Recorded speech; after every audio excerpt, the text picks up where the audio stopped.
প্রিয় বন্ধুগণ, স্বাগতম জানাই আপনাদের প্রত্যেককে আত্মিক বাক্য চ্যানেলের পক্ষ থেকে। আর আরেকটাবার আপনাদের প্রত্যেককে জয় যিশু। প্রভুর অনুগ্রহে প্রভু এখনো পর্যন্ত ভালো রেখেছেন, তার জন্য প্রভুকে ধন্যবাদ দিই। বিশেষ করে বন্ধুগণ, আজকে আসুন আমরা একটা নতুন বিষয়কে শিখে নিই, যে প্রভুর ঈশ্বরের বাক্য আজকে আমাদেরকে কি শেখাতে চান। আর সেই বিষয়টাই বলার পূর্বে বলতে চাই, যারা অবিশ্বাসীরা বা অন্য ধর্মের যারা ব্যক্তিরা এই ভিডিওটি দেখছেন, তারা এটা ব্যক্তিগতভাবে নেবেন না। এটা বিশেষ করে খ্রিস্টান বিশ্বাসীদের জন্য, যারা বাইবেলকে অনুসরণ করে তাদেরকে উদ্দেশ্য করে এই ভিডিওটি বানানো হচ্ছে। তো বন্ধুগণ, ভিডিওটি যে আজকের যে বিষয় হবে সেটা হচ্ছে যে মূর্তি কি। What is the idol? মূর্তি কি, বা বাইবেল মূর্তি সম্বন্ধে কি বলে, বাইবেল মূর্তি সম্বন্ধে কি ব্যাখ্যা করেন, আজকে আমরা সেই বিষয়টিকে দেখে নেব। আসুন আমরা আমাদের এই ভিডিওটিকে শুরু করি।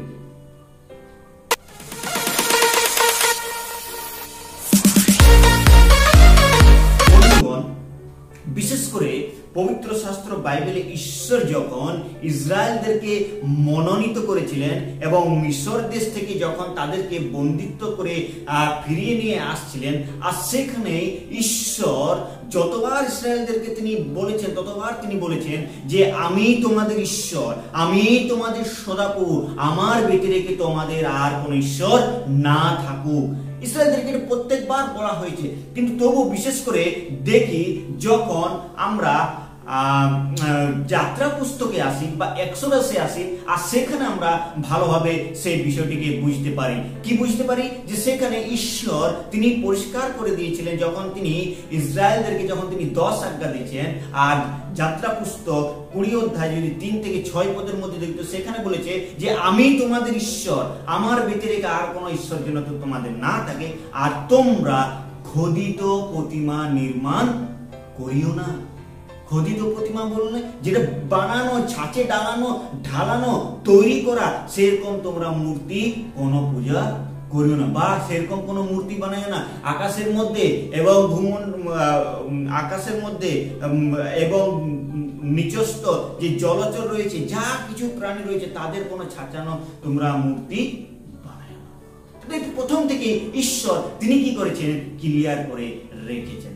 কিন্তু তবু আমরা দেখতে পাই যে অনেক জায়গায় ইসরায়েলরা কি করেছে? সেই মূর্তিকে তারা প্রাধান্য দিয়েছে, আর তার জন্য তারা শাস্তিকেও পেয়েছে।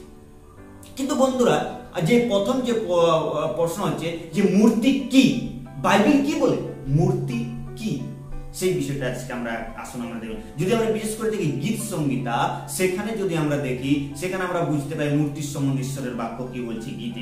গীত সংহিতা 115 যদি আমরা বিশেষ করে 3 থেকে যদি আমরা দেখি, তো সেখানে একটা খুব সুন্দর বড় বিষয়কে লেখা আছে। গীত সংহিতা 115 4 থেকে যদি 8 পদ পর্যন্ত আমরা পড়ি, মূর্তি কি তার সম্বন্ধে লেখা আছে। গীত সংহিতা 115 3 থেকে 4 থেকে 8 পদ আমি আপনাদের হয়ে পড়ছি।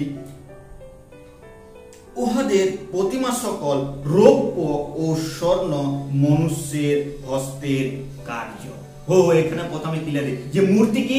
মূর্তি হচ্ছে মানুষের হাতের নির্মাণ, যেটা মানুষ নিজে তৈরি করে, কোন একটা বিষয়কে তৈরি করে, আর সেটাকে বলা হয় মূর্তি।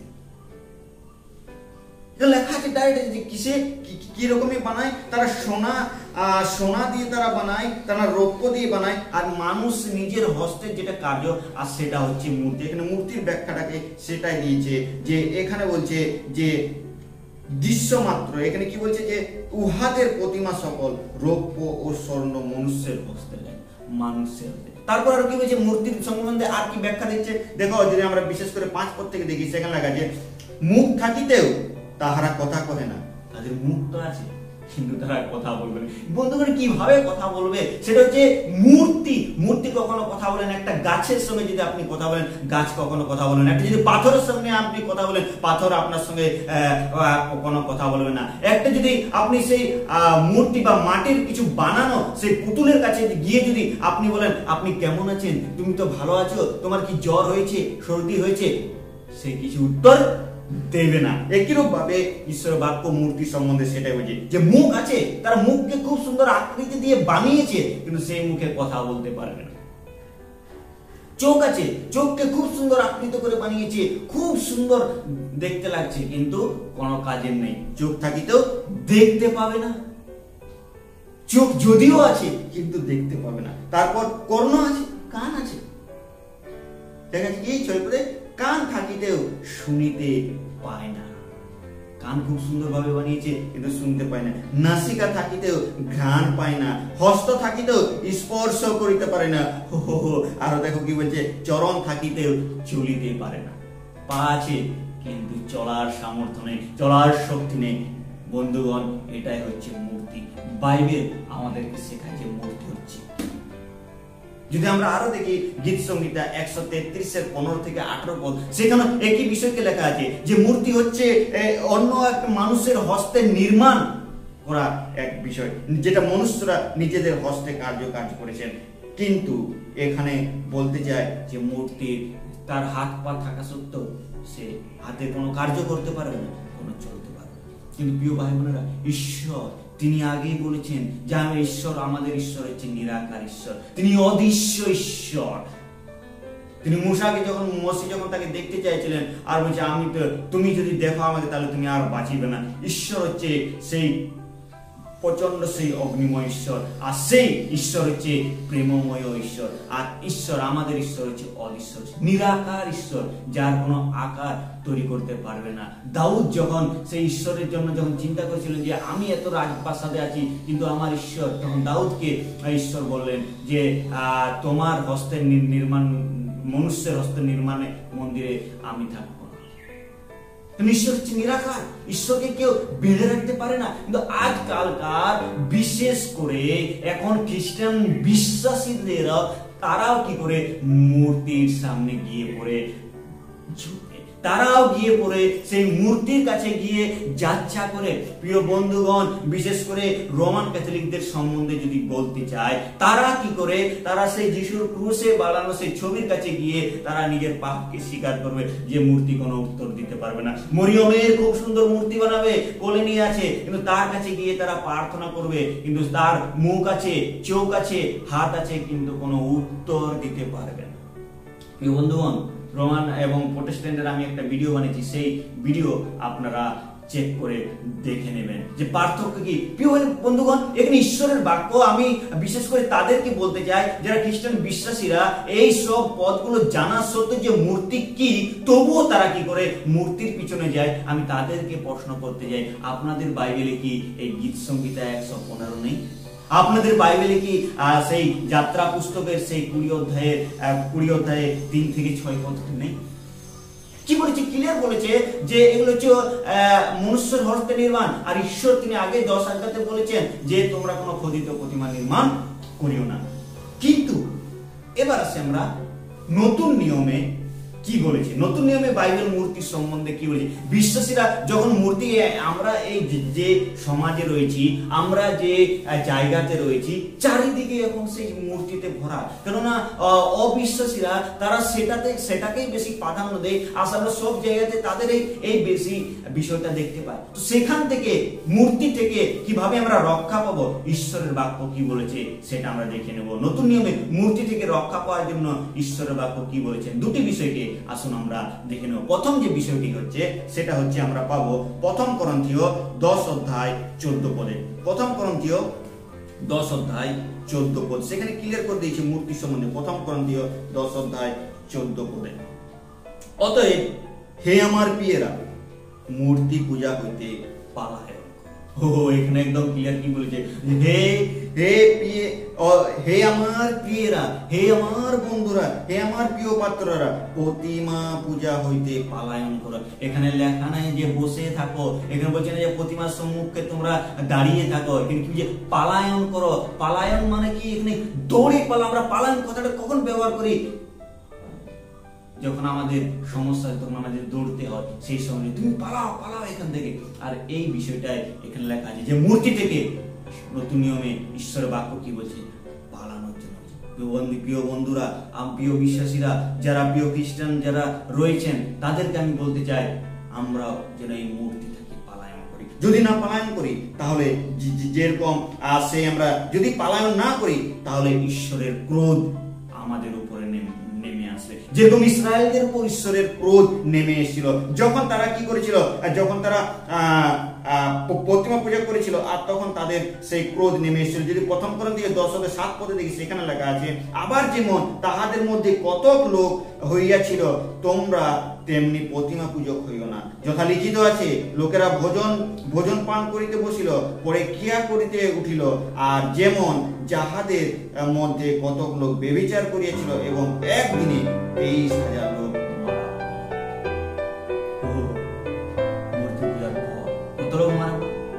23,000 লোক মারা। প্রিয় বন্ধুরা, এই জন্য ঈশ্বরের বাক্য বলে মূর্তি থেকে পালায়। আর একটা দ্বিতীয় কি বলেছেন মূর্তি থেকে, দ্বিতীয় বিষয় কি বলেছে মূর্তির সম্বন্ধে, মূর্তি থেকে রক্ষা পাওয়ার জন্য। প্রথম বিষয় থেকে আমরা পালন করতে বলেছেন, দ্বিতীয় বিষয় যেটা বলেছেন সেটা আমরা পাবো প্রথম যোহন তার 5:21 পদ।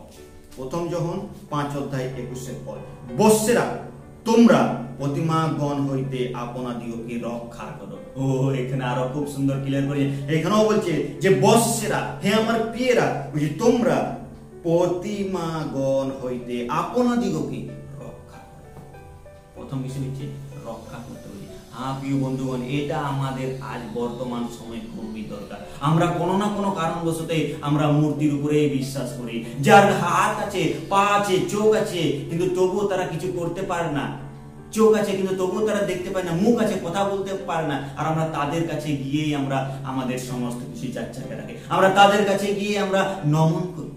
কিন্তু এখানে ঈশ্বর বাক্য বলছে, সেই জন্যই বলছি যদি এরকম যদি পরিস্থিতি তোমাদের কাছে চলে আসে, তখন তোমরা কি করো, সেই প্রতিমা গণতে নিজেদেরকে রক্ষা করো। তুই কেন রক্ষা করবে? কারণ তুমি হচ্ছে একজন বিশ্বাসী, তুমি হচ্ছে একজন জীবন্ত ঈশ্বরের সন্তান, তুমি আমাদের ঈশ্বর হচ্ছে নিরাকার, আর আমাদের ঈশ্বর আমাদের অন্তঃকরণে থাকে।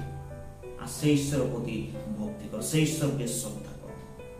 কিন্তু বন্ধুগণ, তবুও আমরা দেখি বর্তমান সময়ে অনেক যারা তবুও মূর্তির পিছনে যাচ্ছে।